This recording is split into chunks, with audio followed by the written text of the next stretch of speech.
नमस्कार मंडळी, श्री स्वामी समर्थ.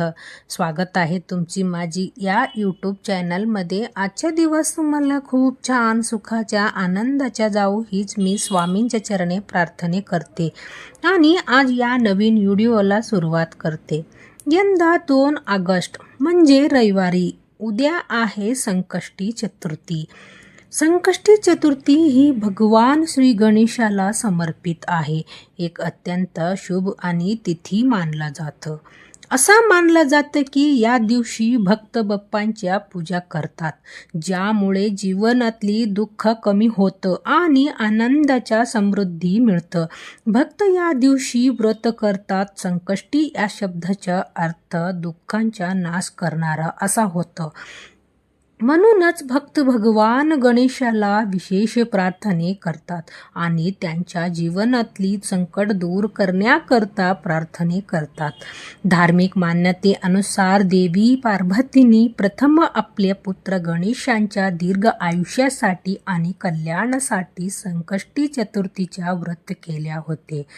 तेव्हापासून हे व्रत बालसुखी, मानसिक शांती, यश आणि अडथळा दूर करण्यासाठी विशेषतः हा फलदानी मानला जातं. या दिवशी भगवान गणपतीची पूजा केल्याने घरातली नकारात्मकता ऊर्जा दूर होतं आणि कुटुंबात सुख शांती टिकून राहतं. तसेच गणपती बाप्पांची कृपेच्या आपल्या सर्व इच्छा मनोकामना पूर्ण होतात. संकष्टीची हे व्रत सूर्य उदयापासून सुरू होतं आणि चंद्रदर्शन झाल्यानंतरच पूर्ण होतं. म्हणूनच चतुर्थीच्या दिवशी चंद्र पाहणे खूप महत्त्वाचा मानलं जातं. चंद्र पाहिल्यानंतरच हे व्रत संपतं या पूर्ण होतं आणि पूर्ण होतं. आणि संकष्टी चतुर्थीला चंद्र उदयाच्या वेळ ही रात्री 9:37 पर्यंत असणार आहे. यावेळी चंद्राला आपल्याला जल अर्पण करायचे आहे आणि त्यांची पूजा करून मग व्रत सोडायची आहे. गणपतीला गाणाधिप म्हणजेच सर्व गणांचा अधिपती मानला जातं. यामुळे या दिवशी त्यांची पूजा केल्याने सर्व प्रकारांच्या समस्यावर मत करता येतं. हे व्रत केवळ शारीरिक आणि मानसिक शांती देत नाही, तर घरात सकारात्मकता ऊर्जा निर्माण करतं. गणपती बाप्पांना संकटनाशक म्हणतात. कोणत्याही प्रकारच्या संकट आपल्याला बाप्पांची पूजा केल्याने संकटापासून मुक्त मिळतं. तसेच गणपतीला बुद्धीच्या देवता मानल्याने या दिवशी विद्यार्थ्यांनी गणेशाच्या पूजा आणि दर्शन घेतल्याने त्यांचे ज्ञान आणि बुद्धी मिळतं. धार्मिक दृष्टी हा दिवस अतिशय महत्त्वाचा असल्यामुळे या दिवशी काही प्रभावी उपाय सेवा देखील केल्या जातं आणि म्हणूनच संकष्टी चतुर्थीच्या दिवशी कोणत्याही परिस्थितीत सकाळी उंबरवट्यावर ठेवा ही एक वस्तू ठेवल्यामुळे आपल्या 7 पिढ्यांच्या दारिद्र्य तर नष्ट होणारच आहे, पण आपल्या घरातली अखंड लक्ष्मीच्या आगमन होणार आहे. तिच्या कृपेने आपल्या जीवनामध्ये असणारे जे दारिद्र्य आहे ते दूर होऊन आपल्या संपूर्ण कुटुंबाच्या भरभरून अशी प्रगती होणार आहे. तर ती कोणत्या वस्तू ठेवायच्या आहे, कोणत्या वेळात ठेवायचे आहे याबद्दल सविस्तर आणि महत्त्वाची अशी माहिती मी तुम्हाला हा व्हिडिओमध्ये देणार आहे. तर व्हिडिओ पूर्ण पहा आणि जर माझ्या चॅनलवर नवीन असेल तर चॅनलला सबस्क्राईब करा आणि शेजारी बेल आयकॉनला सुद्धा प्रेस करा, म्हणजे माझ्या नवीन व्हिडिओच्या नोटिफिकेशन मिळत राहील. एक पण व्हिडिओ मिस करणार नाही. संकष्टी चतुर्थीच्या दिवशी आपल्याला सकाळी ब्रह्ममुहूर्तावर उठायचे आणि अंथरूणमध्येच गणपती बाप्पांच्या स्मरण करायची आहे आणि दिवसाला सुरुवात ही करायची आहे आणि यानंतर स्वच्छ स्नानही करायची आहे. जर शक्य झालं तर या दिवशी लाल किंवा पिवळा रंगाच्या वस्त्र परिधान करा. यानंतर आपल्याला सर्वप्रथम देवघरामध्ये दिवा ही प्रज्वलित करून घ्यायची आहे, कारण कोणतेही सेवा किंवा कोणतेही उपाय जर आपण अग्नीची साक्षीने केला तर त्यामध्ये आपल्याला निश्चित सफलताही प्राप्त होत असतं. यानंतर आपल्याला सूर्य उदयाला जल अर्पण करायची आहे आणि आपल्याला विधिवत देवपूजा ही करून घ्यायची आहे. जर तुमच्याकडे गणपती बाप्पांच्या मूर्ती असेल तर त्यांना तामांमध्ये घ्यायची आहे आणि त्यांच्यावर आपल्याला जलाभिषेक किंवा पंचामृताने अभिषेक ही करायची आहे. 11 पळी पाणी आपल्याला गणपती बाप्पांवर अर्पण करायची आहे. प्रत्येक पळी पाणी अर्पण करत असताना आपल्याला ओम गणपतेय नमः मंत्राचा जप करायची आहे आणि यानंतर गणपती बाप्पांच्या मूर्तीला स्वच्छ पुसून पुन्हा त्यांच्या स्थानावर ठेवायचे आहे. गणपती बाप्पांना हळदी कुंकू अक्षदा धूप दीप अगरबत्ती दाखवून घ्यायची आहे. यानंतर तीर्थ आपण तयार केले आहे ते आवर्जून आपल्या मुलांना प्यायला द्यायची आहे. असा हे गणपती बाप्पांच्या जलाभिषेक केलेले तीर्थ आपल्या मुलांना प्यायला दिल्यामुळे त्यांच्या बुद्धीमध्ये बरेच प्रमाणामध्ये वाढही होत असतं. यानंतर गणपती बाप्पांना आपल्याला जास्वंदाच्या फूल अर्पण करायची आहे. याच्याबरोबर 21 दुर्वांच्या जुडी आपल्याला अर्पण करायची आहे. जुडी अर्पण करत असताना आवर्जून आपल्याला आपल्या मनातली इच्छा बोलून अर्पण करायची आहे. यानंतर गणपती बाप्पांना गोडावा नैवेद्य ही दाखवायची आहे आणि लाडू मोदकांच्या नैवेद्य दाखवू शकता किंवा अगदी तुम्ही गूळ खोबऱ्याच्या नैवेद्य दाखवलं तरी चालेल आहे. दिवसभरामध्ये आपल्याला व्रत करायचे. संकष्टी चतुर्थी व्रत कथेचे पठण किंवा श्रवण करायचे. रात्री चंद्र उगवल्यानंतर आपल्याला चंद्राला जलाभिषेक करायचे आहे. फुलं अर्पण करायची आहे आणि यानंतर आपल्याला मनातली इच्छाही बोलायची आहे. असं केल्याने आपल्या घरामध्ये सुख समृद्धी राहतं.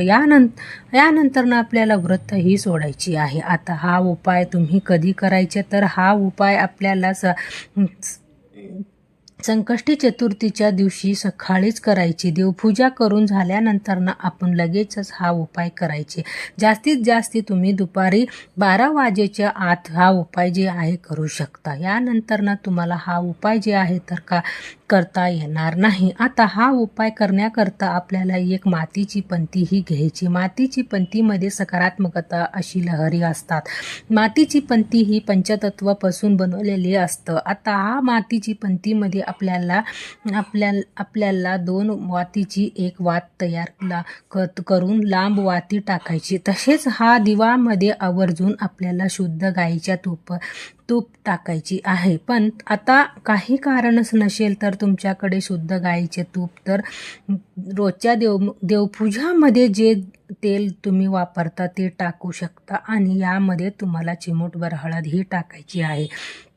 अशा रीतीने आपल्याला दिवाही तयार करून घ्यायची. आता आपल्याला एक प्लेट घ्यायची आणि प्लेटावर आपल्याला हळद आणि कुंकुनी एक स्वास्तिक ही बनवून घ्यायची आहे. आता हा स्वास्तिकावर आपल्याला मुठभर तांदूळ ठेवायचे आहे आणि या तांदूळावर आपण जे दिवा तयार केलेली आहे ते प्रज्वलित करून ठेवायची आहे. आता हा दिव्यामध्ये आपल्याला चिमूटभर काळे किंवा पांढरे तीळ टाकायची आहेत.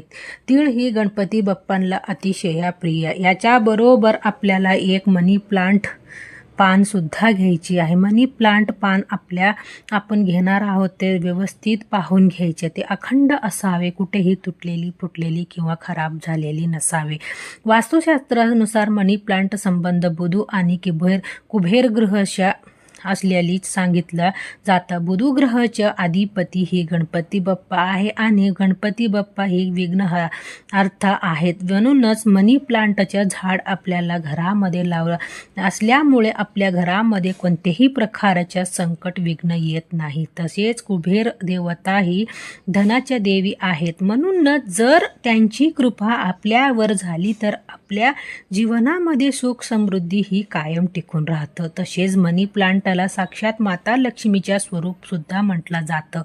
मनी प्लांट मुळे घरामध्ये सकारात्मकता ऊर्जा टिकून राहतं. मनी प्लांटच्या योग दिशा ही दक्षिण पूर्व कोणी आहे. मनी प्लांटच्या पूर्व दिशेला ठेवणे योग्य मानलं जातं. यामुळे आपली आर्थिक परिस्थिती सुधारतं आणि मनी प्लांट वास्तुशास्त्रामध्ये मनी प्लांट बाबत अनेक उपाय जे सांगण्यात आले आहे. हे उपाय केल्यामुळे आपल्या जीवनामध्ये सुख समृद्धी ऐश्वर्य हे कायम टिकून राहतं. म्हणूनच आपल्याला एक मनी प्लांटच्या हरभऱ्याच्या पान घ्यायचे, त्या पानाला स्वच्छ धुवून आणि पुसून घ्यायचे. आता एक प्लेट घ्या, त्यावर आपल्याला ही मनी प्लांटच्या पान ठेवायचे आणि त्यावर आपल्याला मुठभर हरभऱ्याच्या जे डाळ असतं त्या आपण चण्याच्या डाळ म्हणतो ती ठेवायची आहे. याच्याबरोबर त्या हरभऱ्याच्या डाळीवर आपल्याला एक गुळाचा खडा सुद्धा ठेवायचा आहे. आता ही हरभऱ्याच्या डाळीची ही जी प्लेट आपण तयार केली आहे ती तसेच जे दिवा आपण तयार केलेली आहे ती आपल्याला आपल्या देवघरामध्ये असणारा गणपती बाप्पा समोर ठेवायची आहे. आपल्याला आता देवघरामध्ये आसन घेऊन बसायच्या आणि काही सेवा करायची आहे. आपल्याला एक वेळ गणपती अथर्व शीर्षमाचे पठण करायच्या. जेव्हा आपण गणपती अथर्व शीर्षमाचे पठण करणार आहोत तेव्हा आवर्जून आपल्याला मुलांना सुद्धा बाजूला बसवायचे. त्यांनी श्रवण केलं तरी सुद्धा चालतं, त्यांच्या खूपच लाभ होणार आहे. एक वेळ गणपती अथर्व शीर्षमाचे पठण झाल्यानंतर आपल्याला कुलश्रुतीचे पठण सुद्धा करायची. कुलश्रुतीचे पठण केल्यामुळे आपल्याला केलेली सेवेचे अतिशीघ्र फळ हे प्राप्त होत असतं. याच्याबरोबर आपल्याला 108 वेळी गणपती बाप्पांच्या बीज मंत्राचा जप ही करायची आहे. ओम गणपती हे नमः मंत्राचा आपल्याला जप ही करायची आहे. सेवा करून झाल्यानंतर आपल्याला हात जोडून गणपती बाप्पाला स्मरण करायचे. आपल्या आयुष्यामध्ये असणारी जे संकट आहे, विघ्न आहे, दोष आहे, दारिद्र्य आहे ते दूर करण्याकरता मनोभावी प्रार्थना ही करायची आहे. यानंतर जे दिवा आहे ते तसेच जे हरभऱ्याच्या डाळीच्या प्लेट आहे ते आपल्याला तिकडून उचलायचे आणि आपल्याला घेऊन जायचे आपल्या मुख्य प्रवेशद्वारावर. बाहेरून जेव्हा आपण आतमध्ये येतं तर जी आपली उजवी बाजू असतो तिथे आपल्याला ही दिव्याच्या प्लेट असतं हरभऱ्याच्या डाळीच्या प्लेट जी आहे ते ठेवायची आहे. जेव्हा असं 3 तीळ टाकलेली दिवा आपण आपल्या मुख्य प्रवेशद्वाराबाहेर प्रज्वलित करतं तर त्यामुळे आपल्या जीवनामध्ये असणारे जेवढाही पण नकारात्मकता, इडापिडी, दोष आहे, दारिद्र्य आहे, अलक्ष्मी ती घरातून बाहेर जाते, पाय करून निघून जाते. कारण तिळांना दारिद्र्यनाशक असं म्हटलं जातं. तसेच ज्या घरामध्ये कोणत्याही प्रकारचे दोष नसतात त्या घरामध्ये माता लक्ष्मीची आगमनही होत असतं. त्याच्याबरोबर चण्याच्या डाळीच्या साक्षात श्री हरी विष्णूंच्या स्वरूप मानला जातं आणि अशी ही चण्याची डाळ आपल्या मुख्य प्रवेशद्वारावर ठेवल्याने यामुळे आपल्या प्रवेशद्वारावर ठेवल्यामुळे आपल्या घरामध्ये माता लक्ष्मी ही प्रसन्न होऊन आगमन ही करत असते. आता संपूर्ण दिवसभर आपल्याला ही हरभऱ्याची डाळ आणि दिवा जे आहे ते मुख्य प्रवेशद्वाराच्या बाहेरून ठेवायची आणि संध्याकाळी 6 वाजल्यानंतर आपल्याला ही हरभऱ्याची डाळ तिकडून उचलायची आहे आणि घेऊन जायच्या गाईजवळ. आता गाय जर तुमच्या घरी असेल तर घरच्या घरी गाईला ही हरभऱ्याची डाळ आणि गुळ खायला द्या. आता नसेल तर गाय तर तुम्ही गोट्याला जाऊ शकता, गोशाळामध्ये जाऊ शकता किंवा वाटेत कुठेही तुम्हाला गाय ही भेटणार आहे. गाई जवळ गेल्यावर सर्वप्रथम तिच्या दोन्ही पायावर पाणी अर्पण करा, तिच्या आरती अर्पण करून घ्यायची. आपण यानंतर गाईला आपल्या हातातनं हरभऱ्याच्या डाळ आणि गूळ जे आहे तर ते खायला द्यायची आहे. असे ही हरभऱ्याच्या डाळ आणि गूळ गाईला खायला दिल्यामुळे आपल्या ग्रहदोषापासून मुक्तताही मिळत असतं. आपल्याला जीवनामध्ये असणारी जेवढी पण नकारात्मकता, इडापिडी, दोष दूर होऊन आपल्या संपूर्ण कुटुंबाच्या भरभरून अशी प्रगती होत असतं. जे दिवा आपण प्रज्वलित केले ते शांत झालं की त्यामध्ये जे वात असतं ना त्या निर्मलामध्ये टाकायची. तसेच त्या दिवेखाली जे धान्य असते ते आपल्याला एखादी झाडाखाली नेऊन टाकायचे आहे. हे सुद्धा आपल्याकडून केलेली एक प्रकारच्या दान असतं. हे दान केल्यामुळे आपल्यावर फारच लवकर गणपती बाप्पा ही प्रसन्न होत असतात. अतिशय चमत्कारिक असा हा उपाय केल्यामुळे आपली कितीही कठीणातली कठीण इच्छा ही साक्षात गणपती बाप्पा तर पूर्ण करतात पण गणपती बाप्पांच्या कृपेने आपल्या जीवनामध्ये असणारी जेवढी पण नकारात्मकता, इडापिडी, दोष दूर होऊन आपल्या संपूर्ण कुटुंबाच्या भरभरून अशी प्रगती होणार आहे. म्हणूनच व्हिडिओ जास्तीत जास्त लोकांपर्यंत शेअर करा, जेणेकरून प्रत्येकाच्या आयुष्यात कल्याण हो हीच मनामध्ये इच्छा. चला तर मग भेटूया नेक्स्ट एक व्हिडिओमध्ये. तोपर्यंत सर्वांना श्री स्वामी समर्थ.